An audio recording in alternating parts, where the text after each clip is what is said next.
Hello students and welcome back. ये हमारी second video होगी, यानी कि सेकंड लेक्चर। तो पहले लेक्चर में हमने देखा था what, where, how and when. आज हम पढ़ेंगे on the trail of the earliest people, मतलब जो अर्ली पीपल थे हमारे, जो काफ़ी पुराने लोग हुआ करते थे, वो कैसे एक जगह से दूसरी जगह जाया करते थे। तो उसके बारे में आज हम जानेंगे। उससे पहले मैं एक रिक्वेस्ट करना चाहूँगा कि ये जितने भी वीडियोस आपको भेजी जा रही है, ये सब बच्चे देखें। 6th class, 7th class, 8th class, 9th and 10th, no matter what, ये सबको देखना है। क्योंकि हमारे पास मैं आपको समझा देता हूँ, हिस्ट्री जो होती है वो बेसिकली 3 पार्ट में डिवाइड होती है। तो हम इसे भी एक बार देख लेते हैं। तो पहला पार्ट होता है एंशियंट हिस्ट्री। पहला होता है एंशियंट हिस्ट्री। दूसरा होता है मिडिवल हिस्ट्री, मिडिवल हिस्ट्री। और तीसरा होता है मॉडर्न हिस्ट्री।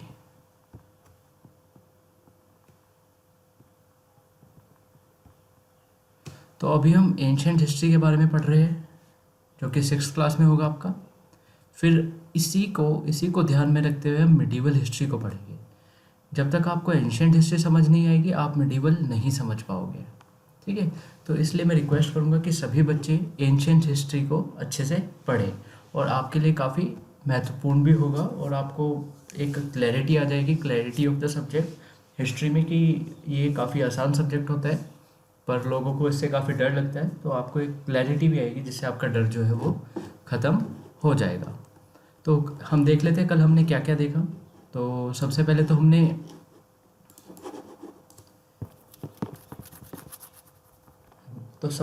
हमने देखा था कि हमारे पास जो टाइम लिखने का तरीका होता है वो डिफरेंट होता है।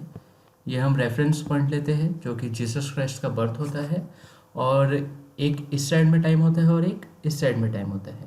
ठीक है। तो यहाँ पे हमारा 2 मिलियन ईयर्स एगो से शुरू हो जाता है हमारा। ठीक है। इसको प्री हिस्ट्री टाइम भी बोलते हैं, या फिर आपका ओरिजिन भी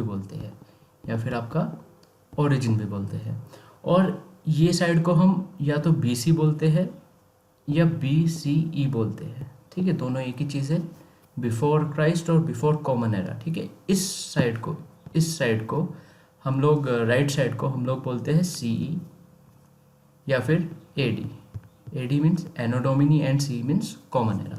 तो इतना हमने पढ़ा था लास्ट टाइम। ठीक है। और हमने 4 साइड्स के बारे में बात की थी, जहाँ पे लोगों ने सबसे पहले रहना शुरू किया था।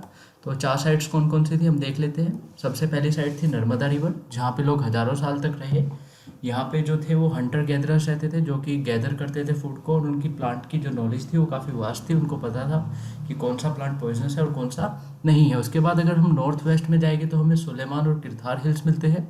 यहाँ पे फिर लोगों ने शिफ्ट हुए, और इन्होंने यहाँ पे एग्रीकल्चर स्टार्ट किया। एग्रीकल्चर किसका किया? व्हीट एंड बार्ले का।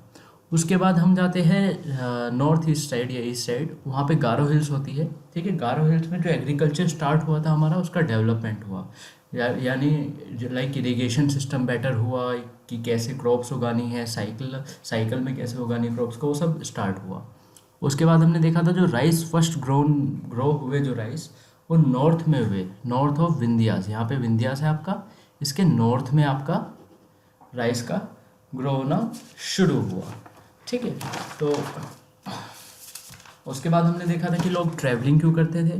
ट्रैवलिंग के कारण अलग अलग थे, लाइक लाइवलीहुड के लिए ट्रैवलिंग करते थे, नेचुरल डिज़ास्टर्स के लिए करते थे, मर्चेंट्स होते थे वो करते थे, रिलीजन के लिए करते थे, और एडवेंचर भी होता था कभी कभी, तो उसके लिए भी करते थे। उसके बाद हमने जाना था कि इंडिया और भारत नाम कैसे पड़ा।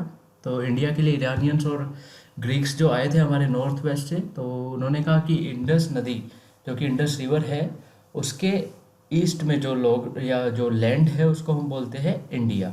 तो वहाँ से इंडिया नाम पड़ा। और भारत जो नाम है वो ऋग्वेद में यूज़ हुआ था, जो कि ग्रुप ऑफ पीपल को दिया गया था living in north west. Okay. तो अब उसके बाद हम देखते हैं कि देखा था हमने कि हम पास्ट के बारे में कैसे जानते हैं। तो हमने कुछ वर्ड्स यूज़ किए थे, मैं वो बता देता हूँ एक बार आपको वापस, अच्छा रहेगा थोड़ा। तो हमने एक तो वर्ड यूज़ किया था, जो वर्ड था मैन्यूस्क्रिप्ट। ठीक है। ये क्या होता था? ये हैंड रिटन होते थे। ठीक है। हाथ से लिखे जाते थे, हैंड रिटन होते थे। ठीक है। और ये जनरली लीफ पे लिखे जाते थे, लीफ या फिर बर्च। बर्च जो है वो हिमालय से आती थी हमारी लकड़ी, ठीक है। तो दिक्कत क्या आती थी मैन्यूस्क्रिप्ट्स में, वो कुछ टाइम बाद ख़राब हो जाते थे, ठीक है। तो या तो सर्वाइव नहीं कर पाते थे, नॉट सर्वाइव लिख देते, ठीक है, नॉट सर्वाइव्ड। क्यों नहीं सर्वाइव कर पाते थे वो भी देख लेते हैं। नॉट सर्वाइव्ड क्यों नहीं सर्वाइव कर पाते थे, पहली प्रॉब्लम होती थी इंसेक्ट्स, ठीक है, और दूसरी प्रॉब्लम होती थी शेल्फ लाइफ बोल सकते हो आप, ठीक है। तो ये सब हमने देख लिया था। इसके बाद हमने बात की थी इंस्क्रिप्शंस की। इंस्क्रिप्शंस का मैंने एग्जांपल भी दिया था आपको। इंस्क्रिप्शन मतलब हार्ड मेटल पे कुछ भी आप, या हार्ड सरफेस पे हम लिखते थे इसको, ठीक है। तो ये सब हमने पढ़ लिया था। और लैंग्वेजेस के बारे में भी बात हुई थी कि कौन कौन सी भाषाएं बोली जाती थी। तो वो जो भाषाएं थी जनरली जो बोली जाती थी वो तमिल थी, जो साउथ में बोली जाती थी, संस्कृत थी जो ब्राह्मण्स बोलते थे, और एक प्राकृत थी जो एक नॉर्मल कॉमन मैन बोलता था, ठीक है। इतना क्लियर होना चाहिए आपको इस चैप्टर में, ठीक है। फिर हम अब अगले चैप्टर में आते हैं, इसका नाम है on the trails of earliest people. तो यहाँ पे हम अपनी हिस्ट्री को स्टार्ट करते हैं बिल्कुल शुरू से एक बार। अभी तक मैंने आपको एक ओवरव्यू दिया है, पहले चैप्टर में ओवरव्यू था, ठीक है। इसके बाद हम देखते हैं on the trails of earliest people. तो हिस्ट्री में जो आपका है वो अलग अलग एजेस में डिवाइड हो रखा है हिस्ट्री, ठीक है। तो पहला एज जो होता है वो होता है स्टोन एज। तो सबसे पहले हम स्टोन एज के बारे में बात करेंगे, ठीक है। तो स्टोन एज में ये मैं रब कर देता हूँ, जस्ट सेकेंड।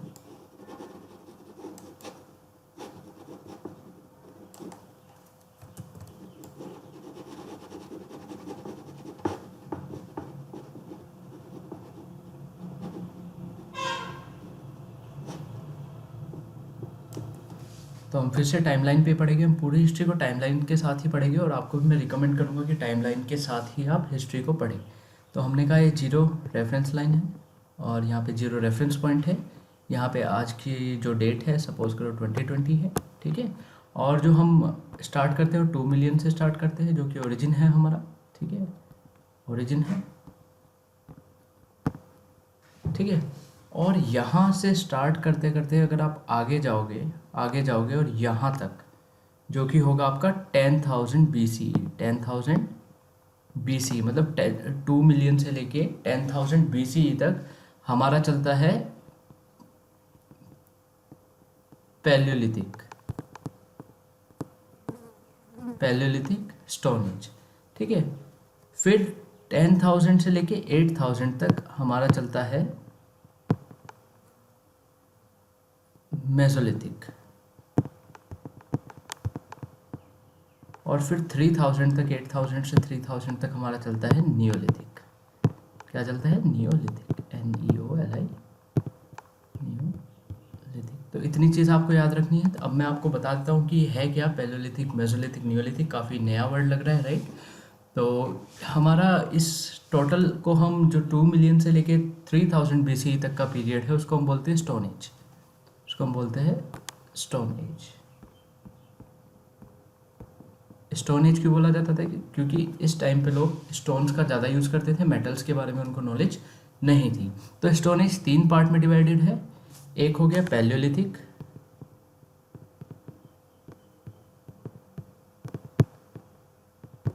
ठीक है, एक हो गया मेसोलिथिक,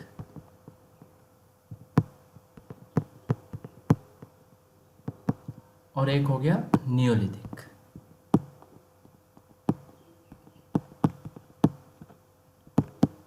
ठीक है, जो पैलियोलिथिक है उसी को हम बोलते हैं ओल्ड स्टोन एज। क्या बोलते हैं? Old stone age, old stone age, ठीक है। वैसे ही हम मेसोलिथिक को बोलते हैं मिडल स्टोन एज। क्या बोलते हैं? मिडल स्टोन एज, ठीक है। ऐसे ही हम नियोलिथिक को बोलते हैं न्यू स्टोन एज। क्या बोलते हैं? न्यू स्टोन एज, ठीक है। तो अब पैलियोलिथिक क्यों को ओल्ड स्टोन एज क्यों बोलते हैं? ये आप सेल्फ एविडेंट है कि ये सबसे पहले स्टार्ट हुआ था हमारा 2 मिलियन ईयर्स से लेके 10,000 तक, उसके बाद हमने देखा 10,000 से लेके 8,000 तक मिडल स्टोनेज आता है क्योंकि मिडल में है, और 8,000 से लेके 3,000 तक आता है तीसरा। ठीक है, ये हो गया आपका न्यू स्टोनेज। तो ये नाम आपको याद रखने हैं सबसे पहली चीज़, और ये कब कब हुए ये आपको याद रखना है। तो पैलेयोलिथिक के बारे में अगर हम बात करें तो कब कब हुआ है, 2 मिलियन से लेके 10,000 BCE तक। ठीक है, ये BCE जरूर लगा देना। ठीक है, BCE तक। ठीक है, ऐसे ही अगर हम देखें मेसोलिथिक कब तक हुआ है, 10,000 से लेके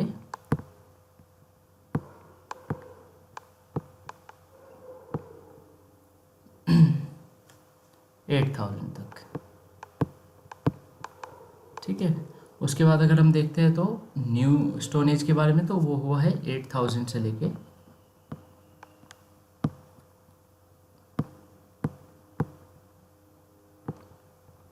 3,000 तक। क्लियर? तो ये चीज़ आपको बिल्कुल अच्छे से याद रखनी है। ठीक है, तो अब हम इनके बारे में स्पेसिफिकली डिस्कस करते हैं कि पैलेयोलिथिक में क्या हुआ, मेसोलिथिक में क्या हुआ और नियोलिथिक में क्या हुआ। ठीक है, तो सबसे पहले हम बात करते हैं ओल्ड स्टोन एज की। ठीक है, जो कि पैलेयोलिथिक है।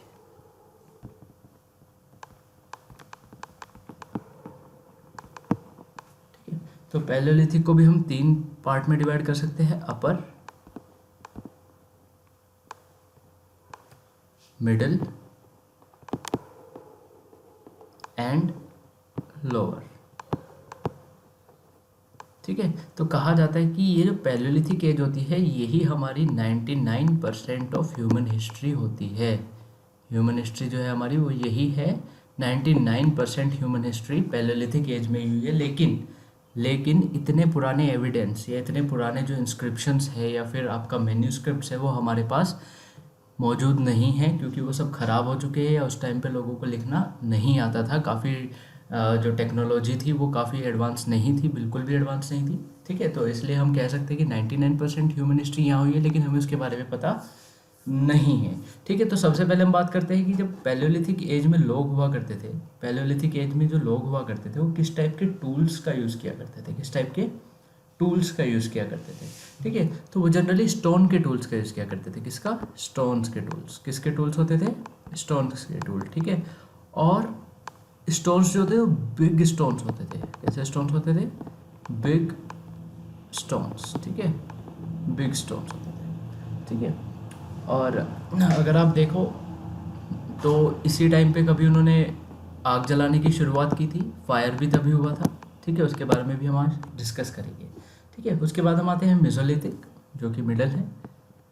मेसोलिथिक, मेसोलिथिक में क्या था? मेसोलिथिक में जो स्टोन्स यूज तो स्टोन ही किए थे, लेकिन जो स्टोन्स थे वो स्मॉल थे, काफ़ी स्मॉल थे, जिनको एक पर्टिकुलर हमने नाम दिया है। एक पर्टिकुलर हमने नाम दिया है, उनको बोला गया है माइक्रोलिथ। क्या बोला गया है? माइक्रोलिथ। ठीक है, तो ये याद रखना कि जो आपका पैलेयोलिथिक था या फिर जो ओल्ड स्टोन एज था उसमें बड़े बड़े स्टोन्स यूज़ करते थे। ठीक है, और फायर भी तभी आई है हमारी। ठीक है, और मेसोलिथिक में जो है वो स्टोन्स जो यूज़ करते थे वो बहुत छोटे होते थे, उनका नाम होता था माइक्रोलिथ्स। ऐसे ही अब हम नियोलिथिक के बारे में डिस्कस करेंगे। नियोलिथिक, तो नियोलिथिक में क्या हुआ?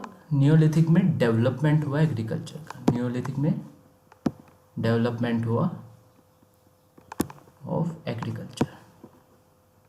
ठीक है, तो ये चीज़ आपको याद रखनी है तीनों स्टोन एज के बारे में। ठीक है, अब अभी मैंने आपको बताया कि जो पुराने लाइक हमें मैन्यूस्क्रिप्ट्स और इंस्क्रिप्शंस मिलते नहीं थे इस टाइम के स्टोन एज के, तो हमें पता कैसे चला कि ये सब लोग स्टोन्स यूज़ करते थे और लाइक स्मॉल स्टोन्स होते थे और डेवलपमेंट हुआ एग्रीकल्चर का। तो ये सब हम पता लगाने के लिए अलग अलग सोर्सेज का यूज़ करते हैं, अलग अलग सोर्सेज का यूज़ करते हैं। सबसे पहले तो सोर्सेज में जो आ जाता है वो आ जाता है टूल्स। क्या आता है? टूल। सबसे पहले जो सोर्स है वो है टूल्स। ठीक है, तो टूल्स के अंदर वो 3 चीज़ें यूज़ करते थे। ठीक है, पहला होता है स्टोन।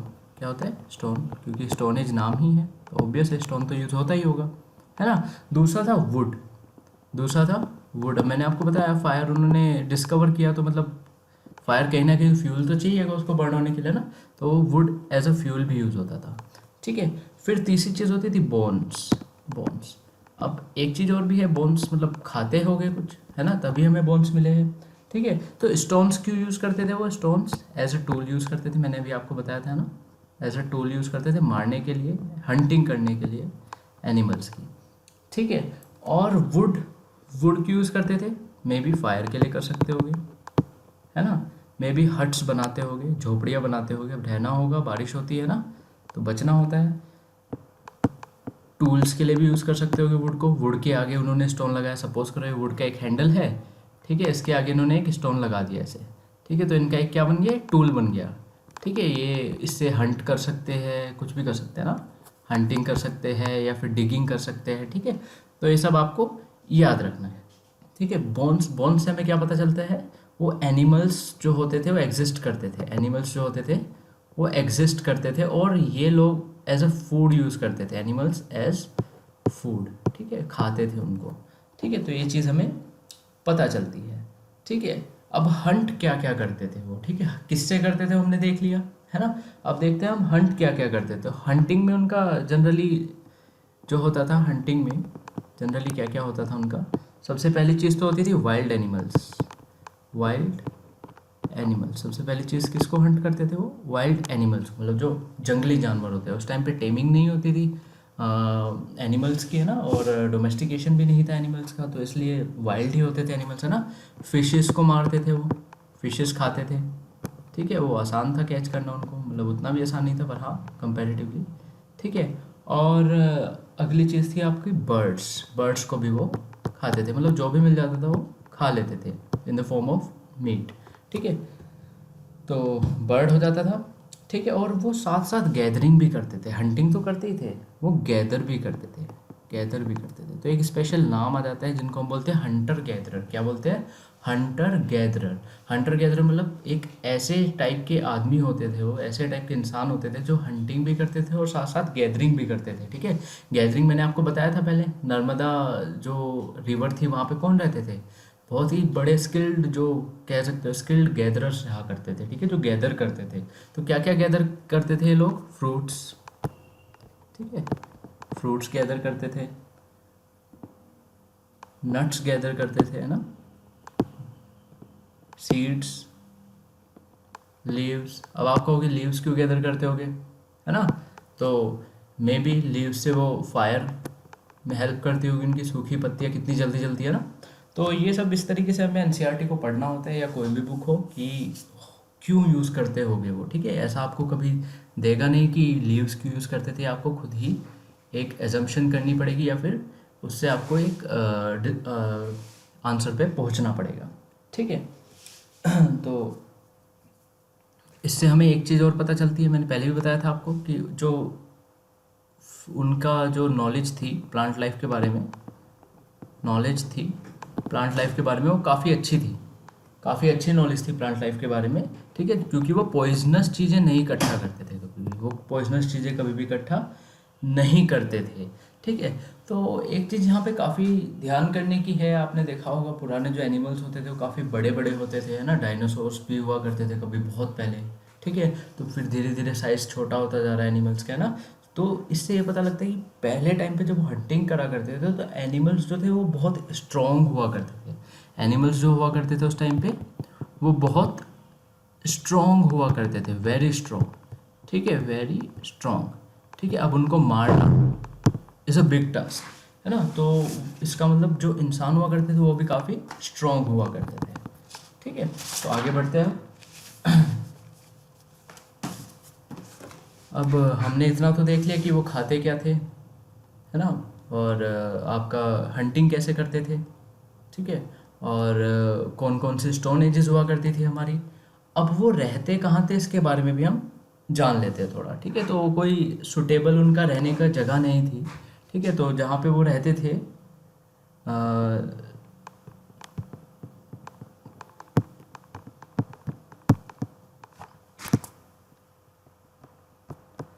जहाँ पे वो रहते थे वो नॉट फिक्स्ड, है ना, not fixed, always on move, always on मतलब हमेशा ही वो चलते रहते थे, ऑलवेज ऑन मूव। ठीक है, कभी इधर कभी उधर। ठीक है, तो हमेशा हमसे वो चलते ही रहते थे कहीं ना कहीं।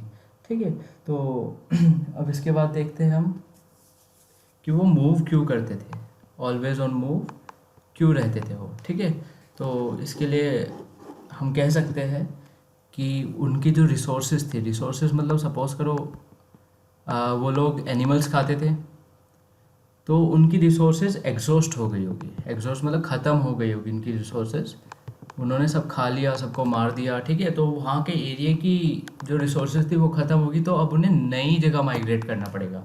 माइग्रेशन का मतलब होता है कुछ समय के अंदर एक जगह से दूसरी जगह शिफ्ट होना। ठीक है, उसको हम माइग्रेशन बोलते हैं। तो people migrated to other places. क्यों हुए अदर प्लेसेस पे माइग्रेट? क्योंकि उनकी रिसोर्सेज थी, जो खाने की चीज़ें थी, लकड़ी थी, वो सब जला ली उन्होंने। ठीक है, और जो लैंड थी वहाँ पे फ्रूट्स थे, पेड़ थे, वो सब काट दिए, तो उनकी रिसोर्सेज एग्जॉस्ट हो गई और वो दूसरी जगह चले गए। पीने का पानी था। और दूसरी एक बहुत बड़ी चीज़ होती थी उनके माइग्रेट होने के पीछे, वो होती थी एनिमल्स का माइग्रेशन। जो एनिमल्स होते हैं, जो ग्रास ईटिंग एनिमल्स होते हैं, स्पेशली जैसे बकरी हुई या फिर भैंस हुई, गाय हुई। ठीक है, तो ये सब इधर से उधर घूमते रहते हैं, एक जगह से दूसरी जगह जाते रहते हैं। एक जगह का घास खत्म हुआ तो वो दूसरी जगह का जाके उस घास को खाने लगते हैं। ठीक है, तो इनका पीछा करते करते लोग इनके पीछे पीछे माइग्रेट हो गए। ठीक है, फॉलो एनिमल्स, इन्होंने एनिमल्स को फॉलो किया।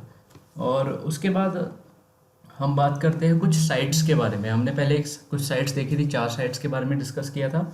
आज ऐसे ही हम कुछ साइट्स के बारे में डिस्कस करेंगे। कुछ पैलेलिथिक साइट है, इन साइट्स को देख के भी हमें काफ़ी कुछ पता लगता है कि कौन से साइट पे क्या हुआ, उससे पता लगा सकते हैं हम कि सपोज करो कहीं पे ऐश मिली, ऐश मतलब राख। ठीक है, तो हम बता सकते हैं कि यहाँ पे आग जलाया गया होगा। ठीक है, आग जलाया गया है तो इसका मतलब डिस्कवर हुआ है फायर, तब तक फायर की नॉलेज थी। ऐसे अगर हम किसी साइट पे जाके, कोई केव मिलेगी हमें, वहाँ पे पेंटिंग्स हो रखी है, तो हमें पता चलेगा लोग आर्टिस्ट भी हुआ करते थे और लोग पेंट भी किया करते थे। ठीक है, तो कुछ साइट्स हम देख लेते हैं। ये साइट्स थोड़ी इंपॉर्टेंट होती है याद रखनी। तो सबसे पहले देखते हैं पैलियोलिथिक साइट्स, मतलब जो ओल्ड स्टोन एज की साइट्स हैं उनके बारे में। पैलियोलिथिक साइट्स, तो पैलियोलिथिक साइट, सबसे पहली जो साइट होती है वो होती है भीमबेटका। क्या नाम है उस साइट का? भीमबेटका, मतलब एक जगह है ये। ठीक है, भीमबेटका। ठीक है, अब ये भीमबेटका है कहाँ, मैं आपको मैप में दिखा देता हूँ। ठीक है, मैप में देख लेते हैं हम भीमबेटका है कहाँ। देखो यहाँ पे भीमबेटका है। कहाँ है भीमबेटका? ये रही भीमबेटका, जो कि नर्मदा नदी के पास है। तो सबसे पहले हमने देखा था शुरू में ही कि यहाँ पे लोग क्या क्या हुआ करते थे, हंटर गैदरर्स, गैदर किया करते थे फूड। तो उसी से पता चल जाता कि ये बहुत काफ़ी पुरानी साइट थी, यानी कि पैलियोलिथिक एज की एक साइट थी। यहाँ पे हमें मिला क्या क्या इस साइट पे, मतलब इस जगह पे हमें क्या क्या मिला। नदी के किनारे, लाइक नर्मदा रिवर के किनारे भीमबेटका एक जगह थी, वहाँ पे हमें क्या क्या मिला। ठीक है, तो वहाँ पे हमें मिला फैक्ट्री। फैक्ट्री मतलब जहाँ पे वो अपने टूल्स बनाते होंगे, है ना। और ये फैक्ट्री कोई लाइक सिंपल ऐसी फैक्ट्री नहीं थी कि एक डेडिकेटेड फैक्ट्री थी, यहीं पे लोग रहते भी थे। तो एक चीज़ ये बोल सकते हो आप, ये एक फैक्ट्री कम हैबिटेशन साइट थी। ठीक है, यहीं पे हमें बहुत सारी पेंटिंग्स मिलती है।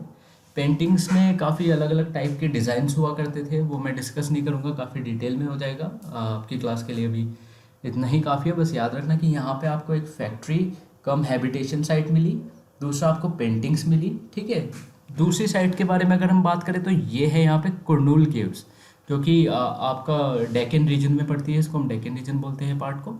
ठीक है, तो कुरनूल केव्स में एक केव थी। तो यहाँ क्या क्या मिला? यहाँ पे सबसे पहली चीज़ हमें मिली फायर ऐश, मतलब यहाँ पे राख मिली हमें। इसका मतलब समझ आता है कि यहाँ पे फायर जली होगी। और कैसे जली होगी?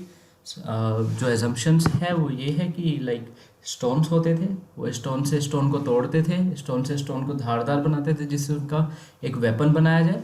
ठीक है, तो उस चक्कर में रगड़ रगड़ के, आपने देखा होगा डिस्कवरी चैनल्स वगैरह पे कि अगर आप किसी चीज़ को बहुत तेज रगड़ोगे तो उसमें से चिंगारी निकलती है, वो हीट प्रोड्यूस करती है और आग लग जाती है। तो शायद इस तरीके से इन्होंने फायर को डिस्कवर किया होगा। तो फायर यूज़ क्यों करते होंगे? या तो एनिमल्स को स्केयर करने के लिए, भाई तब घर तो हुआ नहीं करते थे इस टाइप के कि भाई गेट लगा लिया और गेट बंद कर दिया, अब कोई शेर अंदर नहीं आएगा, है ना। तो उस टाइम पे आग जला दी तो शेर वगैरह या जो जंगली जानवर होते थे वो डर जाते थे, ठीक है। तो स्केयर करने के लिए फायर का यूज़ करते होगे, कुकिंग के लिए करते होगे, है ना। अब कच्चा तो नहीं खा सकते ना आप ज़्यादा कुछ, ठीक है। और लाइट के लिए करते होगे, जहाँ पे लाइट नहीं थी पहले, कोई इलेक्ट्रिसिटी तो आती नहीं थी, बहुत साल पहले की 2 मिलियन ईयर्स एगो, है ना। तो लाइट तो आती नहीं थी, तो वो लाइट के लिए भी उस फायर को यूज़ करते होगे, ठीक है। तो आपको ये चीज़ ध्यान रखनी है कि 3 साइड्स थी हमारी पैलियोलिथिक की। पैलियोलिथिक मतलब जो ओल्ड स्टोन एज थी हमारी, जो 2 मिलियन BCE से लेके 10,000 BCE तक चला हमारा, ठीक है। तो ये चीज़ें ध्यान में रखना आप। पहली साइड हमने बात की भीमबेटका, दूसरी हमने कुरनूल की है, और तीसरी साइड जो कि लास्ट साइड है वो है हुंसकी। क्या नाम है उसका? हुंसकी, ठीक है। हुंसकी में ऐसा कुछ खास अभी NCERT में दिया हुआ नहीं है जो मिला है, ठीक है। तो हम उसकी डिटेल्स में नहीं जाएंगे। अब हुआ क्या, अब एक काफ़ी इम्पोर्टेंट इवेंट हुआ 10,000 BCE में। 10,000 इस पार्ट में, यहाँ पे दिखा देता हूँ आपको। यहाँ पे 10,000 BCE में कुछ काफ़ी बड़ा हुआ, काफ़ी मतलब एक काफ़ी बड़ा इवेंट हुआ। वो इवेंट क्या था? Climate change. क्या था? Climate change. क्या था? Climate change. ये काफ़ी इंपॉर्टेंट चीज़ है, हमेशा याद रखना, ठीक है। जब हमारा हम जो चेंज हो रहे थे पैलियोलिथिक से मेसोलिथिक में जा रहे थे, उस टाइम क्लाइमेट चेंज हुआ, ठीक है। अब क्लाइमेट चेंज होने से हुआ क्या, वो हम सीखते हैं। तो क्लाइमेट चेंज हुआ,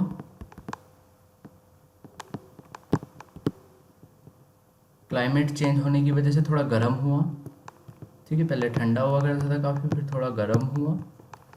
गर्म होने की वजह से क्या हुआ? ग्रासलैंड्स मतलब जो घास के मैदान थे वो बढ़े। अब आपको पता है अगर ग्रासलैंड बढ़ेंगे तो उनको खाने वाले जो एनिमल्स हैं वो भी बढ़ेंगे। तो क्या हुआ उससे? ग्रास ईटिंग एनिमल्स जो थे, ग्रास ईटिंग एनिमल्स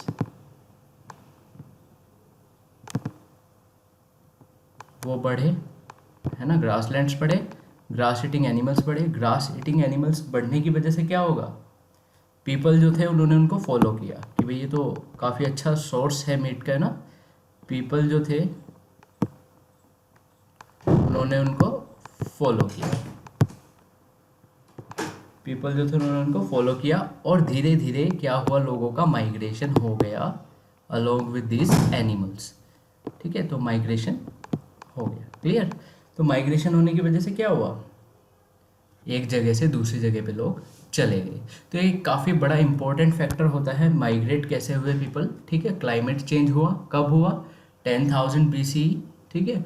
और फिर ग्रास जो लैंड्स थे वो बढ़े, मतलब घास के मैदान बढ़े। उसके बाद ग्रास जो खाने वाले एनिमल्स थे वो बढ़े, और पीपल ने उनको फॉलो किया, उनके पीछे पीछे गए। भाई खाने का एक सोर्स था, खाना तो चाहिए, है ना।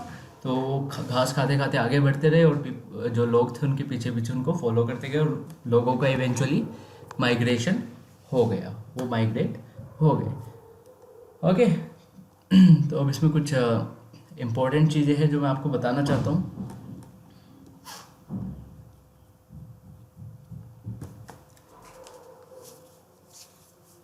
पहली तो यही है कि जो जब एनिमल्स जो थे, ग्रास ईटिंग एनिमल्स जो थे वो काफ़ी जेंटल हुआ करते थे, वो ज़्यादा वाइल्ड नहीं हुआ करते थे।